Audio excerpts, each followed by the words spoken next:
السلام علیکم ورحمۃ اللہ وبرکاتہ. ڈیئر بردرز اینڈ سسٹرس، انشاءاللہ آج ہم عید کی نماز کے اوپر اس کی فقہ اور زکوٰۃ الفطر کے فقہ کے اوپر ڈسکس کریں گے. اور اکثر لوگوں کو یہ نہیں پتہ کہ صحیح طریقہ کہ عید کی نماز پڑھنے کا یا عید کی نماز کے بعد جو خطبہ ہوتا ہے کیا وہ سننا ضروری ہے یا نہیں ضروری. تو شیخ میں چاہتا ہوں کہ آپ تھوڑا سا ایکسپلین کریں آج فقہی معاملات پہ. جی دیکھیں، سب سے پہلی بات تو یہ کہ جو صلاۃ العید ہے، ہاں جی جو نماز ہے، اس کی کیا صفت ہے. جی کیونکہ کچھ لوگوں کو یہ نہیں بولتے ہیں، کچھ لوگوں کو یہ غلط فہمی ہوتی ہے کہ یار یہ تو نارمل نماز کی طرح نہیں ہے یہ. کیونکہ دیکھیں رسول اللہ صلی اللہ علیہ وسلم نے ہمیں طریقہ بتلایا ہے، جی تو ہم نے ان کے نقش قدم پر چلنا ہے. تو اس لیے ہمیں یہ دیکھنا ہوگا کہ رسول اللہ صلی اللہ علیہ وسلم نے ہمیں کیا سکھایا ہے اس بارے میں. تو سب سے پہلی بات تو یہ کہ عید کی جو نماز ہے وہ 2 رکعت ہی ہے، ٹھیک ہے نا. اور اس میں جو جیسے کہ حدیث میں بھی ہے، اور عمر رضی اللہ عنہ نے بھی اس کی روایت کی اور باقی صحابہ نے بھی، کہ رسول اللہ صلی اللہ علیہ وسلم پہلے 7 تکبیرات پڑھتے تھے. ٹھیک. 7 تکبیرات، اللہ اکبر.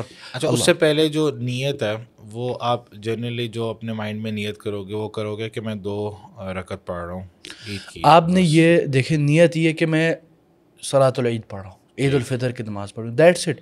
اب وہ آپ کو ڈیٹیل میں جانے کی ضرورت ہی نہیں ہے نا. ٹھیک. نیت میں آپ کو پتہ ہے، نیت بھی ہم لفظ کے سے نیت نہیں ہوتی، نیت دل سے ہوتی ہے. ہاں جی. اور دوسری بات یہ کہ جیسے کہ حضرت عائشہ رضی اللہ عنہ روایت کرتے ہیں کہ ان رسول اللہ صلی اللہ علیہ وسلم کان یکبر فی الفطر والاضحى فی الاولى 7 تکبیرات وفی الثانیة 5 ٹھیک. سوا تکبیرتی الرکوع. اچھا. یعنی 7 تکبیرات پہلے کیے، اللہ اکبر اللہ اکبر اللہ اکبر، اس طرح کر کے 7 بار. پھر آپ قرات شروع کرتے ہیں، صحیح. پھر آپ رکوع کریں گے، سجدہ کریں گے جیسے نارمل نماز کرتے ہیں. پھر جب آپ دوسری رکعت میں کھڑے ہوں گے تو اس میں پھر آپ اللہ اکبر 5 یعنی تکبیرات کہیں گے. اچھا، اب بات یہ آتی ہے کہ بعض یعنی جو لوگ ہیں، آپ جو کہہ رہے ہیں وہ ٹوٹل جو 7 تکبیرات ہے وہ تکبیر اولیٰ کو ملا کے ہے. جی بالکل. سو آپ ایک دفعہ تو نارمل اللہ اکبر کہتے ہی ہو، اس کے علاوہ آپ نے 6 دفعہ اور کہنا. بالکل بالکل. ٹھیک. اور اس کے بعد ہاتھ باندھ کے اور وہ نارمل نماز. ہاں، آپ نے پھر نماز مکمل پھر آپ رکوع میں جا کے سجدے میں جا کے جب دوبارہ اٹھتے ہو، جی، پھر کیا کرنا ہے آپ نے؟ پھر آپ نے 5 مرتبہ اسٹارٹ میں ہی جی جی سورہ فاتحہ سے پہلے. ہاں بالکل. پھر 5 دفعہ آپ نے پھر آپ نے سورہ فاتحہ اور باقی صورتیں پڑھنی ہیں. اچھا. اور یہی یعنی صحابہ کرام اور خاص کر رسول اللہ صلی اللہ علیہ وسلم سے روایت ہے، جیسے کہ ابن ماجہ کی روایت ہے اور ابو داؤد کی بھی، اور امام احمد نے بھی اس کو روایت کیا ہے. ہاں جی. اور امام بیہقی نے بھی، اور اکثر علماء کا اسی پہ وہ آپ کہہ سکتے ہیں ایک انداز میں اتفاق ہے. اچھا، اب دوسری بات یہ آتی ہے کہ کیا جو دونوں مثلا 7 تکبیرات ہے اس کے بیچ میں کچھ پڑھنا ہے نہیں پڑھنا ہے. اس کے بارے میں دیکھیں، رسول اللہ صلی اللہ علیہ وسلم سے کوئی خاص دونوں تکبیرات کے بیچ میں، یعنی 7 تکبیرات کے بیچ میں جب میں اللہ اکبر کرتا ہوں تو اس کے بیچ میں رسول اللہ صلی اللہ علیہ وسلم سے کوئی چیز وارد نہیں ہے. تو اس لیے اکثر علماء اور سلف صالح کہتے ہیں کہ آپ نے اس کے بیچ میں کچھ نہیں پڑھنا، کیونکہ جیسے کہ ابن القیم رحمہ اللہ کہتے ہیں کہ وکان رسول اللہ صلی اللہ علیہ وسلم یسکت بین کل تکبیرتین سکتۃ یسیرہ، یعنی تھوڑا ہلکا سا خاموشی، اللہ اکبر پڑھنا یہ کوئی وارد نہیں ہے. صحیح. اور دوسری بات یہ کہ کیا پڑھنی چاہیے. مثلا جب آپ نماز اب شروع ہو گئی ہے، مثلا 7 تکبیرات کے بعد، تو اس میں ایک تو آپ کو پتہ ہے سورہ فاتحہ، کیونکہ اس میں ہمارے پاس 2 روایات ہیں، ٹھیک ہے نا، دونوں مسلم کی روایت ہے. ایک میں یہ کہ پہلی ایک مرتبہ رسول اللہ صلی اللہ علیہ وسلم نے سورہ قاف والقرآن المجید، اور دوسری رکعت میں اقتربت الساعہ وانشق القمر، ٹھیک ہے. اور ایک اور مرتبہ رسول اللہ صلی اللہ علیہ وسلم نے سورہ اعلیٰ اور سورہ غاشیہ پڑھی، اور یہ دونوں روایت سورہ یعنی مسلم میں ہے. اس سے ہمیں پتہ چلتا ہے کہ آپ ان دونوں کے مابین چلے تو بہتر ہے، باقی کوئی حرج نہیں انشاءاللہ. اور اب سوال آتا ہے کہ جس سے صلاۃ العید چھوٹ جائے، آپ لیٹ پہنچے ہیں. ہاں، آپ لیٹ پہنچے اور ابھی مثلا دوسری رکعت چل رہی ہے، تو آپ کیا کریں گے آپ؟ ہاں، اب ایک پہلی رکعت تو پڑھنی ہے، لیکن اس کی تکبیرات کس طرح ہوں گے؟ ہاں، تو اس میں باقاعدہ یہ ہے، اس میں یہ ہے کہ امام بخاری رحمہ اللہ نے اپنی صحیح میں ایک باب باندھا ہے، باب اذا فاتہ العید یصلی رکعتین. صحیح. یعنی وہ رکعت مکمل کرے گا. اچھا، ٹھیک ہے نا. اور یہی بات ابن حجر رحمہ اللہ نے اسی کی اس میں لکھا ہے شرح میں، اور ولی اللہ دہلوی نے بھی اسی طرف اشارہ کیا ہے کہ اگر آپ سے مثلا دوسری رکعت چھوٹ گئی یا پہلی رکعت چھوٹ گئی تو آپ نے اٹھ کے ایک رکعت مکمل کرنی، آپ نے پھر 5 تکبیرات نہیں کرنی، ٹھیک ہے. اب ایک بندہ مثلا عید کی نماز ہی چھوٹ گئی، وہ عیدگاہ میں پہنچا ہے جب نماز ختم ہو گئی تو وہ 2 رکعت پڑھے گا، صحیح، ٹھیک ہے نا.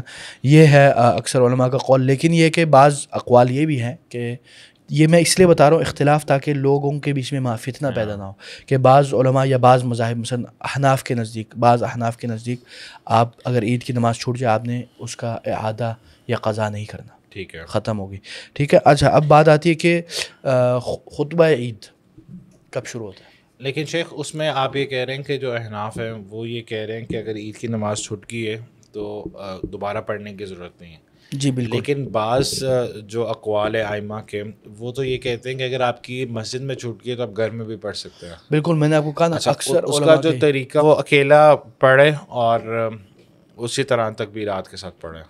جی اچھا. اور اب سوال آتا ہے کہ خطبہ جو عید کا ہے وہ کب ہوتا ہے؟ کیونکہ نارملی اگر آپ دیکھیں جمعے کے دن ہمارا جو خطبہ ہے وہ تو نماز سے پہلے ہو رہی ہے اور ادھر خطبے کے بعد جمعہ ہو رہی ہے. تو یہ کیا معاملہ ہے؟ تو اس میں دیکھیں رسول اللہ صلی اللہ علیہ وسلم نے، جیسے کہ امام بخاری نے اپنی صحیح بخاری میں ایک باب باندھا ہے، باب الخطبۃ بعد العید، ٹھیک ہے نا. اور اس میں ابن عباس رضی اللہ عنہ کی روایت ذکر ہے کہ شہدت العید مع رسول اللہ صلی اللہ علیہ وسلم و ابی بکر و عثمان رضی اللہ عنہ فکلهم كانوا يصلون قبل یعنی قبل الخطبہ، یعنی سارے کے سارے رسول اللہ صلی اللہ علیہ وسلم، حضرت ابو بکر رضی اللہ عنہ، حضرت عمر، عثمان رضی اللہ عنہم، یہ سب کے سب جو نماز عید ہے وہ خطبہ سے پہلے پڑھتے تھے اور خطبہ جو ہے وہ نماز کے بعد ہوتا تھا. اور یہ بخاری کی روایت ہے. تو اس سے ہمیں پتہ چلتا ہے کہ جو خطبہ ہے وہ نماز عید کے بعد ہوتی ہے، ٹھیک ہے نا. اب سوال آتا ہے کہ کیونکہ میں آپ کو بتاؤں شیخ ایک خطبے سے نا، آلدو عید کا خطبہ نہیں ہے لیکن میں چاہتا ہوں کہ لوگ ایجوکیٹ ہوں تھوڑا سا. اس میں یہ آتا ہے کہ جو جمعے کا خطبہ ہے یا عید کا جو خطبہ ہے، جو میری انڈرسٹینڈنگ ہے وہ تو یہی ہے کہ جس طرح ادھر تو عربی میں ہی ہوتا تھا اوبیسلی، ٹھیک، تو خطبہ چل رہا ہے، پھر ایک درمیان میں بریک آتی ہے، رسول صلی اللہ علیہ وسلم بیٹھتے اور پھر دوبارہ کھڑے ہو کے خطبہ ریزیوم کر لیتے ہیں، صحیح. لیکن جس طرح جو باقی مسجدیں ہوتی ہیں جہاں پہ اردو میں خطبہ ہوتا ہے، ایک خطبہ سفیشینٹ ہوتا ہے یا کچھ لوگ یہ کرتے ہیں کہ کچھ اردو میں خطبہ دے دیتے ہیں، کچھ عربی میں دے دیتے ہیں؟ اس کے بارے میں کیا آتا ہے جو جنرلی جمعے کے دن ہوتا ہے؟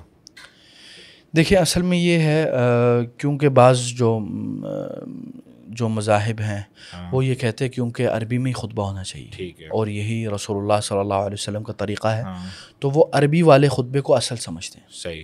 اور جو اردو والا ہے وہ آپ کہہ سکتے ہیں جسٹ فار دا پیپل، تاکہ وہ سمجھ سکے، یہ ٹرانسلیشن آپ کہہ رہے ہیں، ٹھیک ہے نا. تو وہ اصل میں جو خطبہ ہوتا ہے وہ عید کا وہ بولتے ہیں کہ عربی میں ہوتا ہے. لیکن راجح قول یا جو اکثر علماء کا آج کل یہ ہے کہ آپ خطبہ اردو میں بھی دے سکتے ہیں، ٹھیک ہے نا.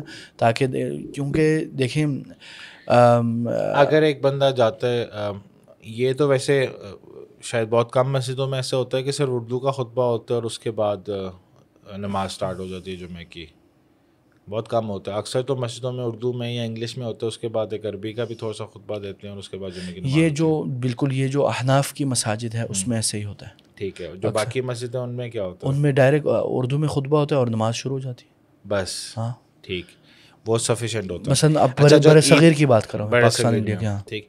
اور جب عید کا خطبہ ہے وہ بھی عربی میں ہوگا یا اردو میں ہوگا یا انگلش میں، ڈپینڈنگ آن کہ آپ کس ہاں آپ کس جگہ پہ، اس پہ وہ ہے نا اس پہ. کیونکہ دیکھیں میں آپ کو بتاؤں، یعنی بعض سلف سے یہ وارد ہے کہ وہ لوگ جب اپنے مثلا ان علاقوں میں جاتے تھے جدھر عرب نہیں ہے تو ادھر وہ اپنی زبان میں اس علاقے کے زبان میں خطبہ دیتے تھے اگر ان کو وہ زبان آتی ہے، تو اس میں کوئی حرج نہیں ہے انشاءاللہ، اور اس میں سختی نہیں کرنی چاہیے.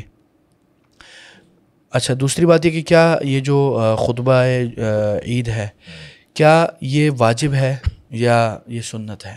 دیکھیں اس کے بارے میں آپ کو بتاؤں، یعنی یہ ہے کہ جو خطبے کا جو عید خطبہ ہے، عید کا جو خطبہ ہے وہ واجب نہیں ہے، ٹھیک ہے، وہ سنت ہے. بہتر ہے آپ بیٹھیں. اچھا دیکھیں سال میں ایک ہی بار ہوتا ہے، آپ بیٹھ جائیں، کیا مسئلہ ہے، آپ کا کیا جا رہا ہے، آپ بیٹھ جائیں.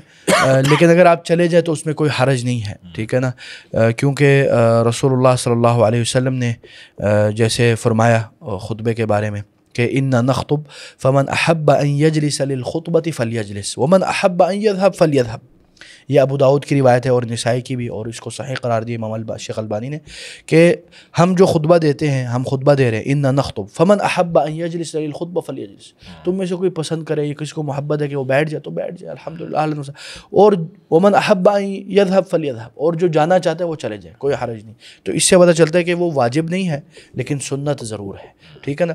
اسی لیے یعنی امام ابن القیم رحمہ اللہ کہتے ہیں کہ ورخص صلی اللہ علیہ وسلم لمن شہد العید ان یجلس للخطبۃ او یذهب، ٹھیک، یعنی اٹس اے رخصہ، یعنی پرمیشن ہے رسول اللہ صلی اللہ علیہ وسلم کی کہ اگر آپ کو جانا چاہتے ہو تو پھر پرمیشن ہے کہ آپ جا سکتے ہو، لیکن عمومی طور پہ جنرلی یعنی کہ وہ پرمیشن تو ایک وہ ہوگی نا، آپ سمجھے کہ ایکسیپشن ہوگی، ہاں بالکل، لیکن نارم یہی ہے کہ آپ کو بیٹھنا چاہیے۔ بالکل یہی ہے۔ ٹھیک، اچھا، اور شیخ یہ عید کی نماز سے ریلیٹڈ اور کچھ ہے جو ہم نے ڈسکس کرنا بھی؟ یہ ہو گیا تقریباً، یہ ہے تقریباً۔ اچھا شیخ، اب جو دوسرا ٹاپک ہم ڈسکس کریں گے وہ ہے زکوٰۃ الفطر کا۔ وہ اب زکوٰۃ تو لوگ سارا سال دیتے رہتے ہیں اور پھر رمضان میں بھی خاص طور پہ دیتے ہیں۔ یہ جو زکوٰۃ الفطر کا کانسیپٹ ہے، اور یہ تو اس کے بارے میں تو شاید کچھ نریشنز میں یہ بھی آتا ہے کہ اگر بچہ پیدا نہ ہو، فیٹس میں بھی ہو، تو شاید اس پہ بھی اس کا بنتا ہے۔ اللہ عالم، یہ آپ اس کی تصدیق کر دیں گے؟ ہاں، بعض صحابہ کا قول ہے یہ، حضرت عثمان رضی اللہ عنہ۔ تو اس میں کیا اس کی سگنیفیکنس کیا ہے، اور کیا اس کی اماؤنٹ بنتی ہے، یا اس کے پیچھے وزڈم کیا ہے؟ جو ایک تو ہے کہ حکم ہے تو ہم نے فالو کرنا ہی کرنا ہے، لیکن تاکہ وزڈم بھی ہمیں تھوڑا سا ملے، جی بالکل، تاکہ لوگ تھوڑا سا موٹیویٹ۔ اس میں سب سے پہلی بات تو ہے کہ رسول اللہ صلی اللہ علیہ وسلم فرماتے ہیں کہ یعنی مثلا ابن عمر رضی اللہ عنہ فرماتے ہیں کہ فرض رسول اللہ صلی اللہ علیہ وسلم زکوٰۃ الفطر علی کل نفس من المسلمین حر او عبد او رجل او امرأة او صغیر او کبیر، یعنی رسول اللہ صلی اللہ علیہ وسلم نے اس کو فرض قرار دیا ہے تمام مسلمانوں پہ، چاہے وہ غلام ہو یا آزاد ہو، بڑا ہو چھوٹا ہو، مرد ہو یا عورت ہو، ٹھیک ہے نا۔ اب بات آتی ہے کہ اس کی کیا اس میں یعنی کیا حکمت ہے، تو جیسے کہ حدیث میں آتا ہے کہ ہیا طہرۃ للصائم من اللغو والرفث، یعنی جو رمضان میں اس سے کوئی تھوڑی موڑی چوک یا غلطی یا ہو گئی تو اس کا ایک انداز میں آپ کہہ سکتے ہیں مغفرت ماننے کا ایک طریقہ ہے، یعنی کیونکہ دیکھیں رمضان میں بھی اس میں کوئی شک نہیں، ہم لوگ کہتے ہیں کہ صفیدت مردۃ الجن، یعنی جو سرکش شیاطین ہیں ان کو جکڑ لیا گیا ہے، ان کو ہینڈ کف پہنا لے دی گئی، لیکن جو ایک انسان کے اپنے اندر بھی ایک مادہ ہے نا، اپنا نفس ہے جو برائی کی طرف جاتا ہے، تو وہ غلطی کر بیٹھتا ہے رمضان میں بھی، تو اس سے ایک انداز میں آپ کہہ سکتے ہیں کفارہ یا گناہ معاف کروانے کے ایک طریقہ کار ہے، تو وہ آپ اس میں صدقہ دے دیتے ہیں۔ اور دوسری بات یہ کہ رسول اللہ صلی اللہ علیہ وسلم کی سنت سے بھی یہ ثابت ہے، اور تقریباً اجماع بھی اسی مسئلے پر ہے۔ اب یہ بات ہے کہ شرط کیا ہے، شروط زکوٰۃ، یعنی کس یعنی کیا ٹرمز اور کنڈیشن ہے جس کی بنا پر زکوٰۃ اس بندے پر، سب سے پہلے تو ہے کہ وہ اسلام، ٹھیک ہے، ہر جیسے کہ رسول اللہ صلی اللہ علیہ وسلم زکوٰۃ الفطر دینے والا بندہ یا دینے والا، ہاں ٹھیک ہے، تو آپ نے کہا سارے ہی ہیں، ٹھیک ہے، اگر وہ بتائیں پھر کیا کیا ٹرمز ہیں؟ ہاں، اور دوسری بات یہ کہ وہ بندہ جس کے استطاعت میں ہے، ٹھیک، مثلا ایک بندہ ہے جو بالکل فقیر ہے، جس کے پاس وہ خود زکوٰۃ کے مستحق ہے، وہ آگے کیسے دے گا؟ جس کے پاس 1 صاع نہیں ہے، 3 کلو یا 2.5 کلو چاول نہیں ہے، وہ آگے کیسے دے گا زکوٰۃ، ٹھیک ہے نا۔ اور تیسری بات یہ کہ جو وقت اعطاء زکوٰۃ الفطر، یعنی زکوٰۃ الفطر دینے کا وقت داخل ہو جائے، آپ اس سے پہلے یا اس میں بعد میں نہیں دے سکتے۔ کیا وقت ہے وہ؟ یعنی مثلا عید الفطر سے 1-2 دن پہلے آپ دے سکتے ہیں، جیسے ابن عمر رضی اللہ عنہ کی روایت ہے، عید کے بعد نہیں دے سکتے، ٹھیک ہے نا۔ یہ 2-3 چیزیں ہیں جو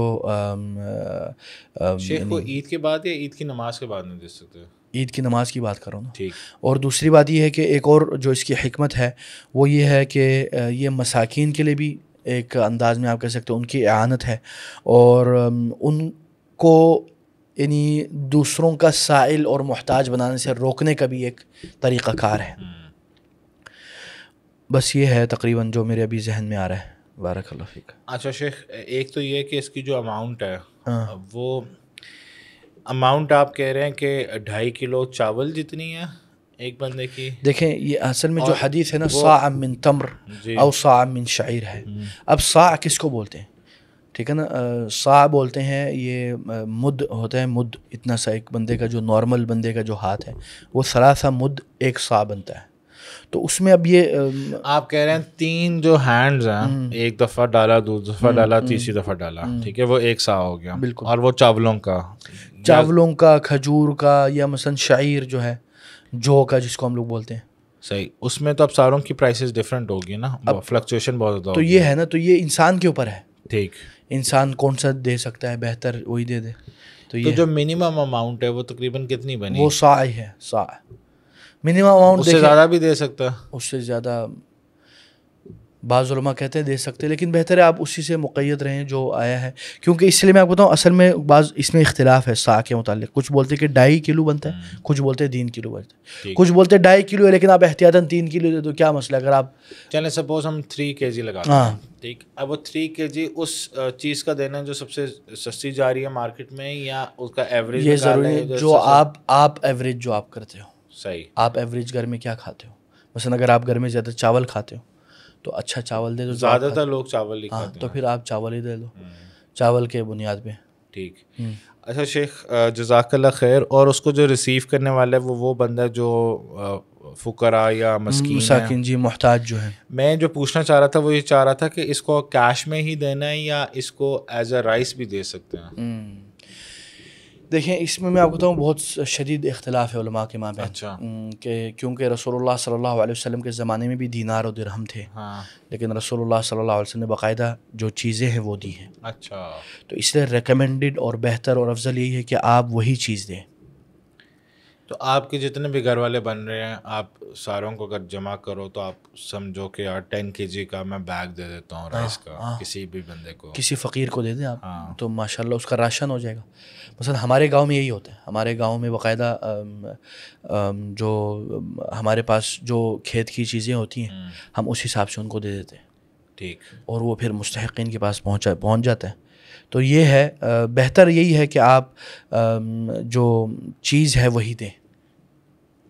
باقی علماء نے تو یہ کہا ہے کہ پیسے دینے میں کوئی حرج نہیں ہے، یعنی لیکن بہتر یہی ہے کہ آپ چیز دیں، جو چیز.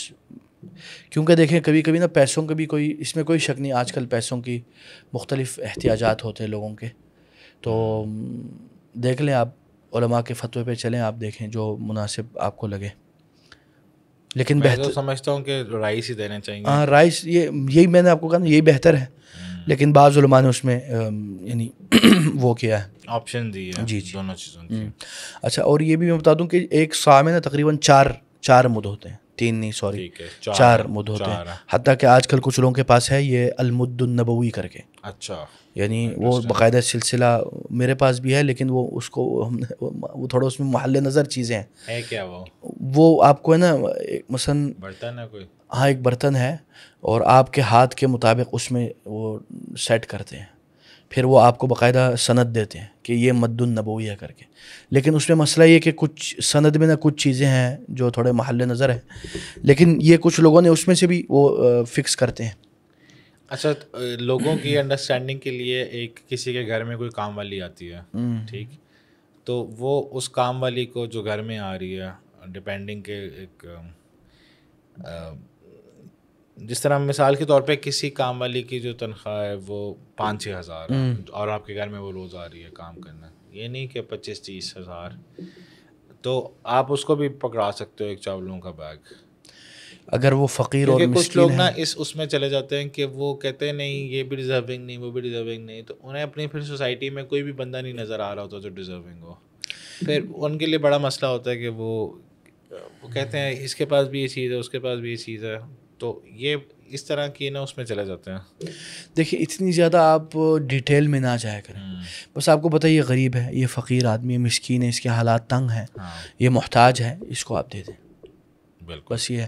لیکن اگر آپ وہ بہت زیادہ اس میں جائیں گے نا تو پھر مسئلہ یہ ہو جائے گا کہ آپ کو کوئی بھی بندہ مستحق نظر نہیں آئے گا. آپ بولیں گے نہیں یار یہ اس طرح نہیں آ رہا، اس میں نہیں آ رہا. تو یہ ہے چیزیں. بارک اللہ فیک. اور کیا ہم کسی مسجد کو بھی دے سکتے ہیں جو ڈسٹریبیوٹ کر رہا ہو، یا جس طرح مثال کے طور پہ میں کسی مثلا ایک آرگنائزیشن آ کے بولتی ہے کہ یار آپ مجھے دے دو، میں مستحقین تک پہنچا دوں گا. تو اس میں 2 چیزیں ہیں. اس میں بعض علماء کہتے ہیں کہ ایک تو ہو گئی وکالت، آپ نے اس بندے کو وکیل بنا دیا، ٹھیک ہے کہ میرا وکیل ہے، تم نے پہنچا دیں. لیکن یہ کہ وہ عید کی نماز سے پہلے پہنچا دیں. بالکل. کیونکہ میں آپ کو بتاؤں صاف بات ہے، کبھی کبھی کیا ہوتا ہے جو مختلف خیراتی تنظیمیں وہ لے لیتی ہیں لیکن آگے دینا بھول جاتی ہے، یا کمی بیشی ہو جاتی ہے، یا وہ ان کا لینے میں زیادہ وہ ہوتا ہے، دینے میں لیٹ ہو جاتا ہے. تو وہ اب آپ ذرا سوچئے نا، آپ نے جس کو وکیل بنایا ہے اور وہ اس نے آپ کا زکوٰۃ ادا ہی نہیں کی، اب وہ عید کے بعد دے گا، نماز کے بعد، تو وہ تو پھر زکوٰۃ نہیں، انما صدقۃ من الصدقات جیسے حدیث میں ہے، تو وہ تو قبول ہی نہیں ہوئی آپ کی. تو اس لیے میں تو سمجھتا ہوں بہتر ہے بندہ خود دے.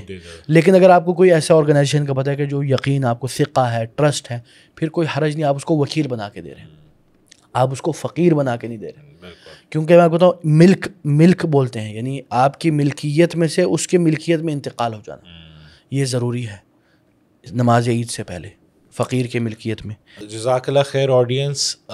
ہماری طرف سے، بصیرت کی طرف سے، اور جتنی بھی ٹیم انوالو ہے اس کام کو چلانے میں اور آپ تک پہنچانے میں، ان کی طرف سے بہت بہت زیادہ عید مبارک. تقبل اللہ منا و منکم. آپ خود بھی خوش رہیں اور اپنے ارد گرد کے لوگوں کو بھی خوش رکھیں. بالکل. جس سے ایک پازیٹیو انرجی جائے گی ساروں میں. اور جہاں پہ بھی ہوں، اللہ سبحانہ و تعالیٰ آپ کو اپنی عافیت میں رکھے. السلام علیکم ورحمۃ اللہ وبرکاتہ.